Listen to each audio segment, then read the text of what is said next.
December 19, 1961, a historic moment unfolded as Goa was liberated from Portuguese rule.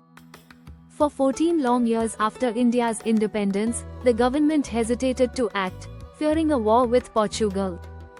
But in 1961, the Indian government launched Operation Vijay, a bold move that changed everything.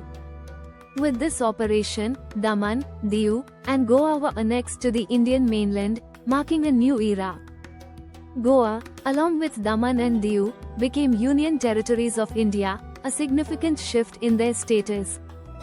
For over 2 decades, Goa remained a Union territory, until a monumental change in 1987. In that year, Goa was granted statehood, becoming the 25th state of India, a proud moment for its people.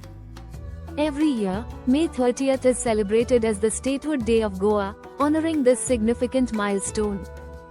Goa is not just about its history, it's also home to stunning wildlife sanctuaries and national parks.